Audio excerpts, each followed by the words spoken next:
This is class 10th Mathematics Basic. This is a sample question paper which is released by CBSE. 3-hour paper it is, and the maximum marks is 80. There are different sections here. So part A, part B, and since we have two parts, both parts they have internal choices. So part A will have two sections. One will have 16 questions, and we have internal choices also, that there will be or in between. And section 2, we have study based question, case study there. So we have 5 subparts and you have to do 4 out of 5. Any 4 you can choose out of 5. Part B, from 21 to 26, it's very small, very short, 2 marks. 27 to 33, it's 3 marks. 34 to 36, it's 5 marks. And we have internal questions also. 2 questions of 2 marks. 2 questions of 3 marks and 1 question of 5 marks. So this is what the situation is, and whenever we are doing the questions, I'll tell you there also what you have to do, and there is a proper marking scheme that what you have to do so that you get proper marks. So we'll start with part A. This is section 1, and you will have an idea, a fair idea, that what all you have to do. Means the stepwise answer is provided, and I'll give you the marking scheme and solution hint also. First is express 156 as the product of primes. So prime numbers are those numbers which are divisible by themselves or 1. There is no other number which can divide them. So 156, take 2 here, 2 78s are 156. Then you take 2, and this is 2 3s are 6, 2 9s are 18. Then 13, 13 3s are 39. So you have 2 into 2 into 3 into 13. So 2 square you can write here. So 2 square, 3 and 13. You see these all number are primes, prime number. So if you write 4, 2 square, it will be wrong. So you have to write 2 square. Write a quadratic polynomial, sum of whose zeros is 2 and the product is -8. So whenever we have a quadratic polynomial, the formation is x squared minus the sum of the roots or sum of the zeros. 0 and root are same, alpha, beta, like we have seen in the theory also. So alpha and beta, that is A and B we are writing here. You can write alpha, beta as well. So x square minus alpha and beta plus beta, this is sum of the zeros. And this is the sum, and plus x into, you have to have a x also, plus the product of these roots, alpha and beta product. So this is sum and this is product. Now you will put these values 2 and -8 here. So x square minus 2x plus 1 equals 0. For example, here we have a root. So whenever we put these alpha and beta in this equation, it will be 0. I'm just giving an example. This is x square minus 2x plus 1 is the example. So these are the roots. If you put something, it will be 0. So here sum of the roots is 2 and the product is -8. So I'm putting it here. This is the equation. Give the HCF, given the HCF is given and the LCM is given. So HCF and LCM is given. We have to find the LCM because HCF is given. We have to find the LCM. So there is a relation. The HCF is given. So there will be an option. There is an OR in between. So we know the HCF and LCM, if we multiply, it will be equal to the product of the two numbers which are in contention, which we are talking about. So A and B equals HCF into LCM. Right? So how to find out the LCM? LCM has been sought, and since the numbers are also given, LCM is going to be A into B, the numbers divided by the HCF. Now A and B is given, which is 96 and 404. Just put it here, 96 into 404 divided by the HCF, which is 4 given here, which is 4. So divided by 4, and you will see it will be 9696. This is how LCM will come. This relation you have to, these are the different parts, marking scheme, every step you have to write. Right, these steps will give you the marks. So all these you have to write. I'm giving you the way to solve, but the printed material which you see here is the actual way you have to do. Now we have stated the fundamental theorem of arithmetic. Now what is the fundamental theorem of arithmetic? Every composite number can be expressed or factorized as a product of primes, and this factorization is unique apart from the order in which the factors occur. For example, we just saw 156. If you remember, 156 was the first question. Now this number can be factorized or expressed in the factor form 2 squared into 3 into 13. So these are all primes. These are the primes. So this is what is the fundamental theorem of arithmetic. Fourth is, on comparing the ratios of the coefficient, find out whether the pair of equations this and this is consistent or inconsistent. So what we will do is, one equation is a1x plus b1y plus c1 equals 0. This is the first equation. So let just put equation here, x minus 2y, there is no constant, so put it 0 equals 0 is equal to 0. So a1 is 1, just write it here, a1 1, b1 is minus 2, c1 is 0. So a1, b1, c1 we got. Similarly, we will do it for the second equation, a2x plus b2y plus c2. So 3x plus 4y minus 20 equals 0. Now a2 is 3, b2 is 4 and c2 is minus 20. Now a1, b1, c1, a2, b2, c2 is given. Now when a1 by a2 and b1 by b2 and c1 by c2, they have certain relation. If a1 by a2 is not equal to b1 by b2, that means these equations are consistent. Two pair of equations are consistent. Since we have a1 as 1 and a2 as 3, 1 by 3, b1 is 2, the b2 is minus 2 and b2 is 4. So 1 by 3 is not equal to minus 2 by 4, which is actually minus half. So this condition does not fulfill. It's fulfill actually, it's not equal to, so it is consistent. But if a1 by a2 is equal to b1 by b2 is not equal to c1 by c2, a1 by a2 and b1 by b2 and c1 by c2, they are all equal. So then there will be some inconsistency will come that we'll later discuss it in one of the questions which is coming. One question is there. So a1 by b2, b1 by b2, c1 by c2 is not equal. That is, they are parallel, but they are not same. That is, they will have some distance from this the y-intercept has some different distance, but they are parallel. But a1 by a2, b1 by b2, c1 by c2, that means these two equations are similar. They are same. They both are same, right? So a parallel will never intersect, and those two equations which are same will never. How do they intersect? They intersect at infinite points. If A and B are co-prime numbers, then find the HCF AB. So what is a co-prime number? This question always is there somewhere. So co-prime numbers, when two numbers have no common factor other than 1. No common factor other than 1. What do we see here is that there is no whole number that can divide them, both of them exactly, without remaining any remainder, without giving any remainder. So I'll give an example, 21 and 22. What is 21? You can write 21 as 7 3s are 21. So 7 into 3 into 1, 1, 3, 7, 21. These are all the factors of 21. So what is 22? 2 into 11.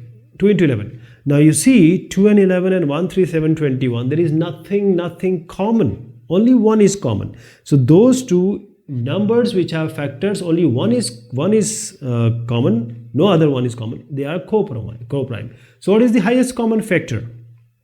By this discussion, it's clear that the HCF is 1. Highest common factor is 1, which you just saw in this example also. Co-prime definition you need to understand very well. It always comes. Find the area of a sector of a circle with radius 6 cm if the angle of the sector is 60 degree. So what is a sector? Sector is a part of a circle. How? You might be eating pizza, this part, one part, or even if you are eating chapati or roti or uttapam, one part you cut it like this. This is the sector. It's a sector. So sector, the area of the sector of the circle, the radius is given. Radius is given. Here is also it is 6. Here also it is 6. And the angle of the sector is 60 degree. This is 60 degree. Now what is the area of the sector? The formula is theta by 360 into pi r square. Theta into 360 into pi r square. So theta is 360. Theta is 60. Pi is 22 by 7. R is the 6 into 6. So you have 18.86 centimeter square. So always it will come in square units. A horse tied to a pole with 28-meter long rope. Find the perimeter of the field where the horse can graze. So this question is saying that there is a rope, pole and a rope is tied to the neck of the, or wherever, horse. Now this is a horse and horse cannot go beyond that. This rope is, it can only go up to this boundary, and this boundary, it will actually form a circle. If you assume the horse can move around, it can move around a circle. So this is the perimeter of the field. So this is perimeter. So basically you have to find out the circumference of the circle being formed, and the rope distance is always same, that is the radius. So what is this? 2 pi r. 2 into pi, 22 by 7. R is radius, 28 meter. And that's going to come as 176 centimeter. 176 centimeter. So basically we are trying to find out the boundary, which is the perimeter of this circle being formed by the grazing, the extent of grazing of this horse. In this given figure, DE equals BC, parallel to BC. ADE is given as 70 degree and BAC is given as 50 degree. This angle is 50 degree. Then angle BCA. What is BCA? Okay, when two lines are parallel and there is a line which is intersecting them, then these alternate angles are, or corresponding angles are equal. So this is 70, this is 70.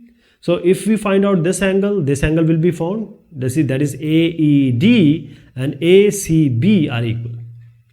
That is, this is 70, this is 50. I'm taking AD. This is 70, this is 50. This is given in the question.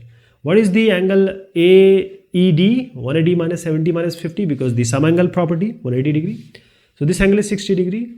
And when this is 60 degree, same concept lie here, corresponding angle. This will also be 60 degree. Now, what I told you, you just have to listen and understand. But when you are writing, you have to write what you see here. That will give you the marks. Marks will only come when you write this. All thing you have to write. Converse of Thales theorem. Then you have to write angle sum property of triangles. Everything you have to write like this. Then only you will get marks. The way I wrote, you won't get any marks. This is just for your understanding that how did we solve this question. Okay, again I am reiterating, this you have to write, each and everything you have to write, then only you are going to get full marks. You have to write Thales theorem, you have to write angle sum property of a triangle, and finally angle BCA like this you have to show.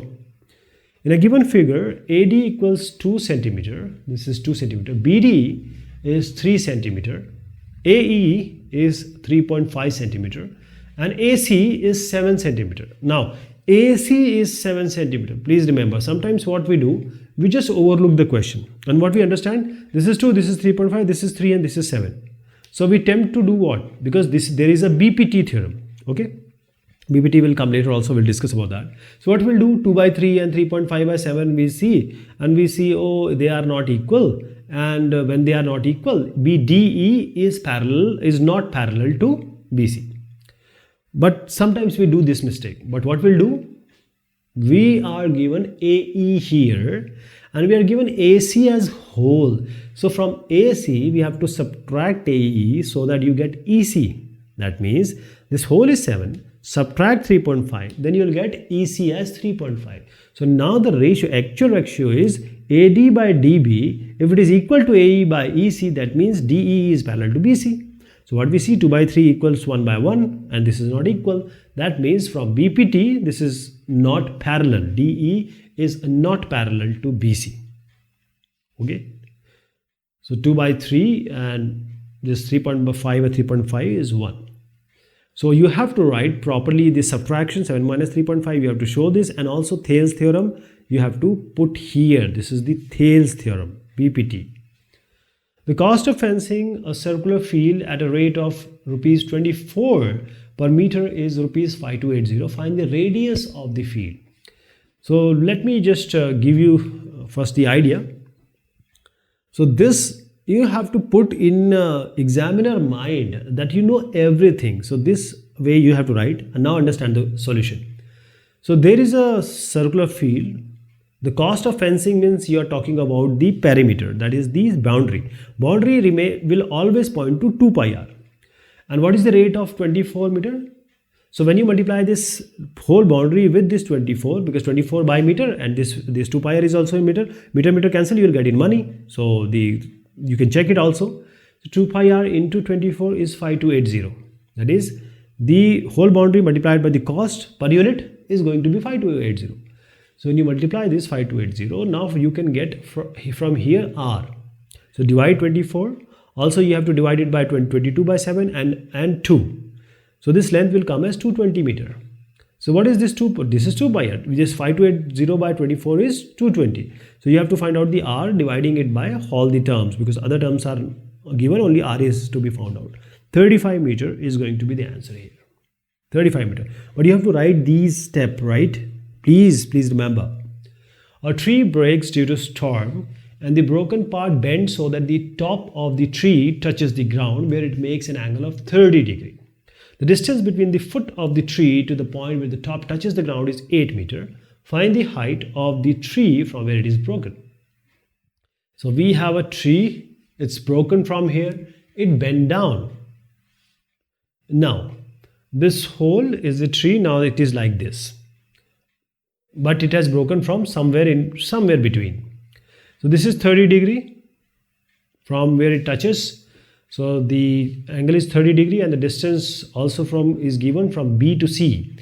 If you see the figure also, it's B to C is 8 meter. It's 8 meter. Now we have to find out the height from where it is broken. We don't have to find out the whole height. This h, if I am assuming it to be h, we don't have to find that. We just have to find from where it is broken. So we are interested in AB. In this figure, this AB, so this capital H, let's assume total tree is capital H, small part which is remaining standard H. So tan 30, most of the time these trigonometric questions are solved by tan angle only. So tan 30 is perpendicular by base, small h by 8. So this is h equals 8 by root 3. This is the height of the tree from where it is broken, 8 by root 3. First you have to make the diagram, then you have to make this tan theta, and then finally write the answer. Step by step you have to do. If the perimeter and the area of the circle are numerically equal, then find the radius of the circle. So a circle perimeter is 2 pi r and area is pi r square. And when they are equal, that means pi gets cancelled, 1 r gets cancelled, so you have 1, 2, only r remaining and only 2 is remaining. So if you see here, perimeter equals area, 2 pi equals pi r square, only r equals 2 units. Now, why unit is written? Very important. You cannot just write r equals 2. That will not be good. R equals 2 units. That means because r is in length, so you have unit. If sometimes you are asked about the area, you will write square units. Volume, cubic units. Because you have to tell the examiner, I know that it is units, some centimeter, meter, kilometer will be there. So this is impacting more. Write the empirical relationship among mean, median and mode. So this is, you have to remember this. There is no other way. 3 median equals mode plus 2 mean. 3 median equals mode plus 2 mean. To divide a line segment BC internally in the ratio 3:5, we draw a ray BX such that CBX is an acute angle. What will be the minimum number of points to be located at equal distance on ray BX? See, 3:5 we have to divide. So 3 points here, these are 4, so 3. 1, 2, 3 and 5 portions here. So 1, 2, 3, 4. And you just have to, count from the last. Okay, first point not. So these are 1, 2, 3, 4, 5, 6, 7, 8 points. Right? From the origin, how many cut you give? You have to remember that. Because we know that this is how we divide the line also. We make an acute angle line, then we make these parts and then we join them and then parallelly we divide. This is also, there is a question which is coming. We'll discuss about that. But here, if you don't even remember, just remember that 3:5, that means total is 8 number of points we need. This also you can go like this. So 8 points you are going to C. So how do we do this? I'll just give an example. So we have to divide it into 3:5. So what do? We divide this into 8 parts, means make a line which is some acute angle with this original line. Then we join the last of this, and then we make the parallel lines. So the third point, which is parallel to the last line, is basically wherever it is joining is dividing the line into 3:5 part. 3:5. There is a proper question we are going to see this in, which is coming later. That is around 5 marks question, I guess. So we'll talk about that. You'll understand more. For what value of speed does the pair of equations these two have a unique solution? Unique solution means we have already seen this type discussion. A1 by A2 not equal to B1 by B2. Then only you have a unique solution. That means these two lines are actually intersecting. You will get a unique solution when? If you have a parallel line, you won't get any solution. If you have a line, two lines which are exactly similar, you won't get any solution because it will be infinite solution.